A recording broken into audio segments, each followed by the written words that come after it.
Julian Padron Menent stood at the Cementerio Central in Montevideo, Uruguay.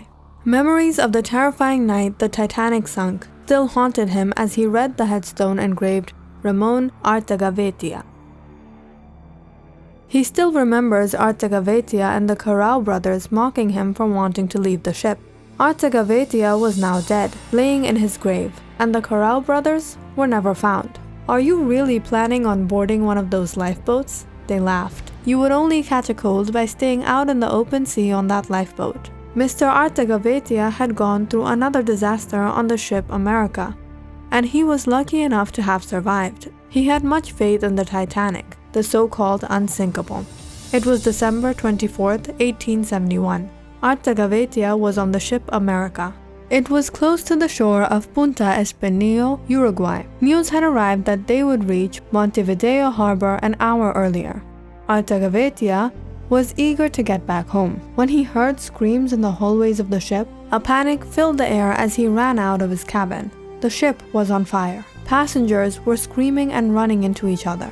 Some were sitting and crying, and others were jumping overboard as they were burning red in fire. He looked this way and that way. With no hope of surviving on the ship anymore, he ran up to the railing and dived into the water. There were many people on the ship with him when he boarded it, and now there was with him only a few survivors. He could never forget the scene he saw on that burning ship, the men screaming as fire burnt down their clothes and blackened their skin.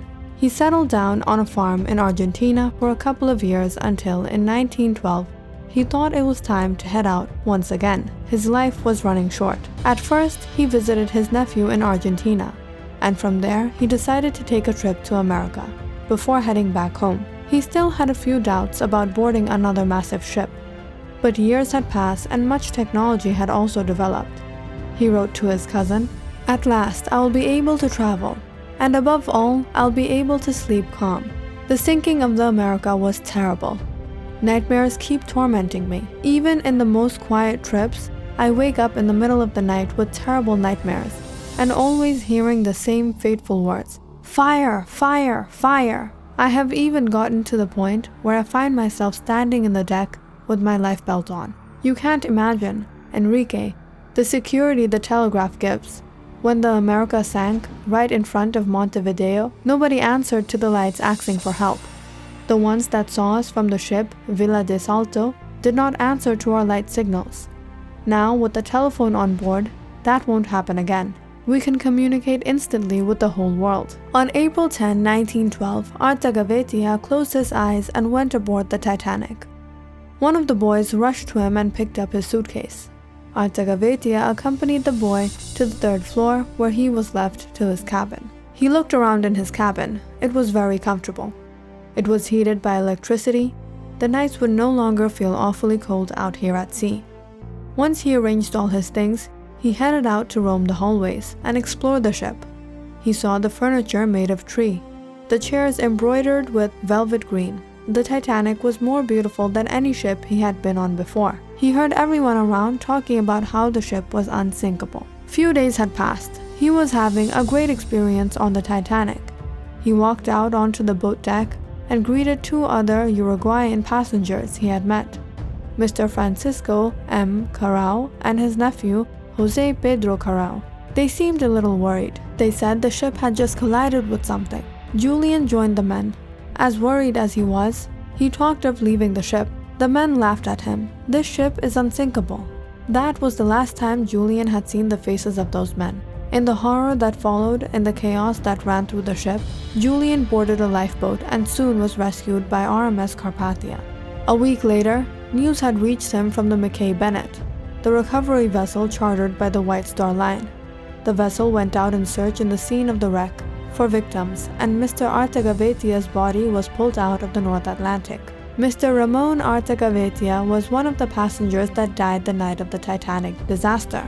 He was from a family that had a history of setting sail out at sea. He was born on July 14, 1840, to Ramon Fermin Artagavetia and Maria Josefa Marcisa Gomez y Calvo. According to his family legend, an oar was passed down. The oar was engraved with words, "Knowing how to use it, you will never be hungry. Your ancestors have always survived thanks to the sea. This is your destiny." follow it. With all encouragement, Artagavetiya set out like his ancestors. But after the incident of the burning ship America, he became scared and depressed. He was of the 65 passengers that survived of the 114 first class, 20 second class, and 30 popular class that had been on the ship. Soon after the horrible incident, newspaper reports were published claiming that the ship America was racing another ship into Montevideo harbor, and the fire was caused by the high broiler pressures. After such a terrifying experience, Artagavetiya stayed away from the sea for a number of years, only to board the Titanic that also happened to meet the same fate. In those years that he had kept himself away from the sea, there were many developments in the industry, and Artagavetiya soon found enough faith to set sail again. His cabin number was never found, as it was not designated on the assignment list that was found in the pocket of Herbert Cave, a steward on the ship whose body was recovered. And very little is known about his voyage on the ship, other than what was discovered from his letters that he wrote to his friend Adolfo. His body was found a week later by the Mackay Bennett, wearing a blue overcoat, blue suit, black boots, and 2 vests marked RA. He was found carrying a watch, comb, knife, $20 in gold pieces, and $64 in notes. His body was sent to New York, and from there it was shipped to Montevideo, Uruguay. Ramon Artagavetiya was buried in the Cementerio Central in Montevideo on 18 June 1912. To learn more about the survivors of the Titanic ship sinking, check out more videos on our channel. Don't forget to subscribe, give a like, and thumbs up.